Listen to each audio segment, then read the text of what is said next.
नमस्कार दोस्तों, ITI technical information YouTube channel पे आपका स्वागत है।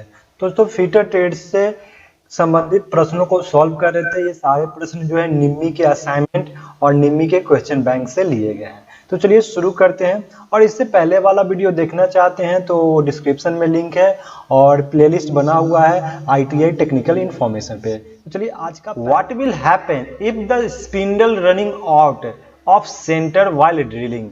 यदि ड्रिलिंग के दौरान स्पिंडल के केंद्र से बाहर चल गया है तो क्या होगा। तो जब आप ड्रिलिंग कर रहे हो और ड्रिल का जो स्पिंडल है तो वो सेंटर से जो है क्या हो गया है, बाहर हो गया है, तब क्या डिफेक्ट होगा।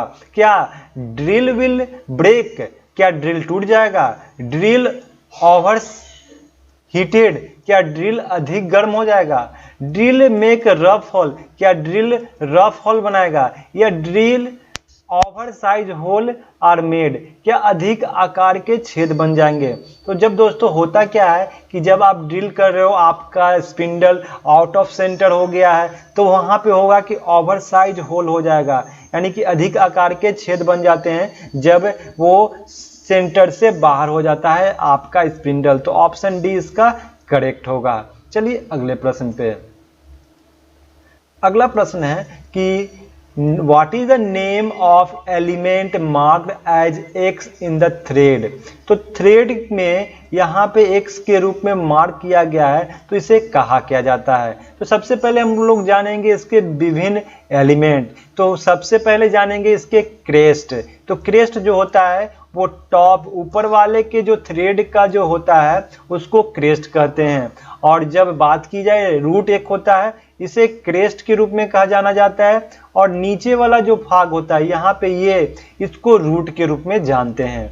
वहीं बात की जाए कि मेजर डाया और माइनर डाया, तो जो थ्रेड का रूट होता है, ये जो रूट होता है नीचे वाला रूट और ऊपर वाला रूट, उसके डिस्टेंस जितना होता है उसको बोला जाता है माइनर डाया।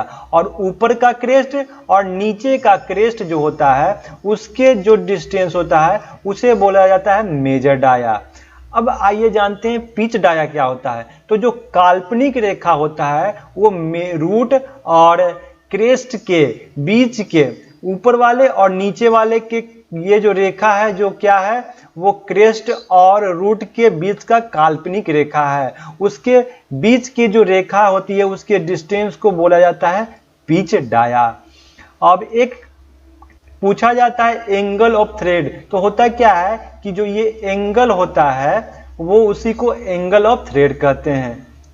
तो ऑप्शन में देखिए क्या जो ये जो दिया गया है वो है क्या। तो इसके बारे में क्या रूट है, लीड है, पिच है या फ्लैंक है। तो दोस्तों इसे कहा जाता है पिच। जब थ्रेड का या तो रूट का या क्रेस्ट का उसका जो नजदीकी पार्ट होता है, दो लगातार थ्रेड के जो नजदीकी भाग होता है उसका जो डिस्टेंस होता है उसको कहा जाता है पिच। तो ऑप्शन सी इसका करेक्ट होगा कि ये है पिच। वहीं लीड क्या होता है। तो जब एक पूरी चक्कर में जो थ्रेड आगे बढ़ता है उसी को लीड कहते हैं। तो इस प्रश्न में पूछा गया था कि एक्स क्या है, तो इसको पिच कहा जाता है।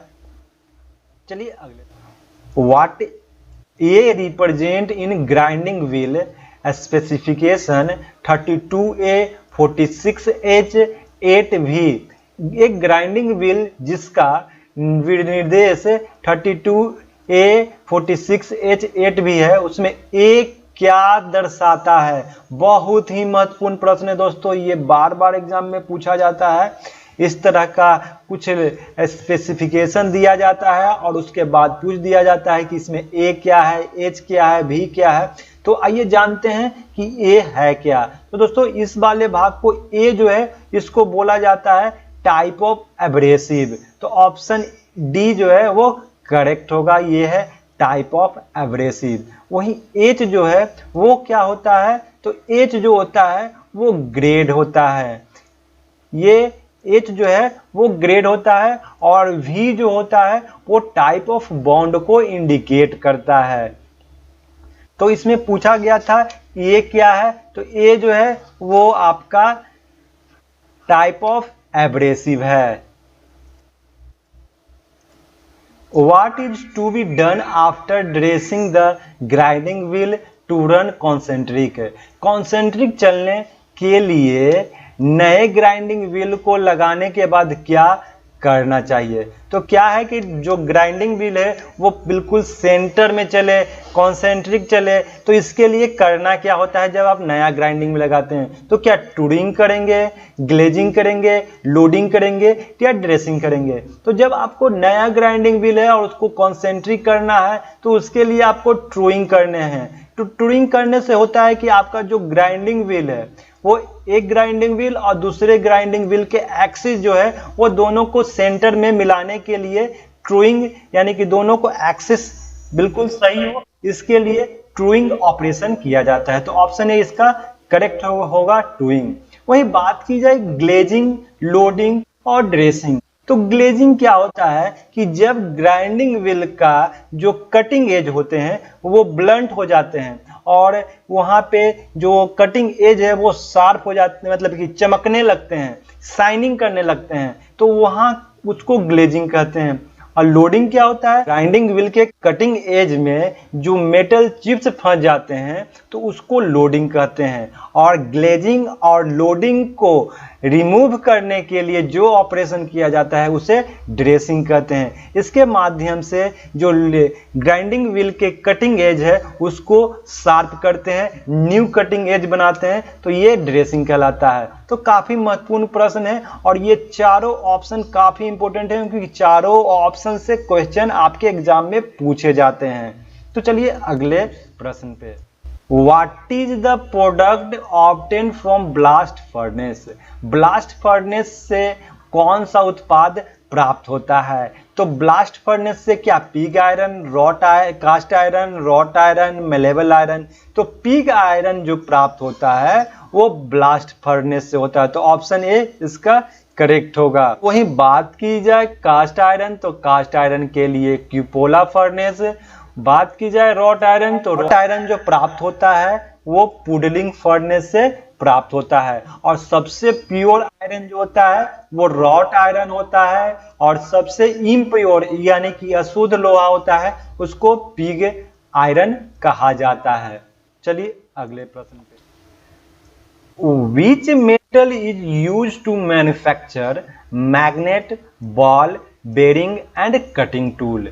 मैग्नेट, बॉल बेरिंग और कटिंग टूल के निर्माण के लिए किस धातु का उपयोग किया जाता है? तो दोस्तों काफी महत्वपूर्ण प्रश्न है कि आपको मैग्नेट में ही बनाना है, उसका यूज बॉल बेरिंग में करते हैं और कटिंग टूल में भी किया जाता है। तो वो धातु क्या है? तो वो क्या कोबाल्ट है, कैडमियम है, वेनेडियम है या मॉलिबेंडम है? तो दोस्तों जब आप जानते हैं कि कोबाल्ट जो होता है वो काफ़ी कठोर धातु होती है, तो जब आप बॉल बेरिंग का प्रयोग करते हैं मैग्नेट बनाने के लिए तो कोबाल्ट का इस्तेमाल करते हैं। तो ऑप्शन ए इसका करेक्ट होगा कि कोबाल्ट के द्वारा जो है वो मैग्नेट, बॉल बेरिंग और कटिंग टूल का निर्माण किया जाता है। तो ऑप्शन ए करेक्ट होगा। चलिए अगला प्रश्न है, how much copper content in pyrite ore? तो पायराइट ओर में कॉपर कितना प्राप्त होता है? यानी कि पायराइट जो है उससे, पायराइट क्या है? अयस्क है और इससे कॉपर कितना वहां से प्राप्त होता है? क्या 15%, 32%, 5% या 45%? पायराइट से जो कॉपर प्राप्त होता है वो 32% प्राप्त होता है। तो ऑप्शन बी इसका करेक्ट होगा, 32%।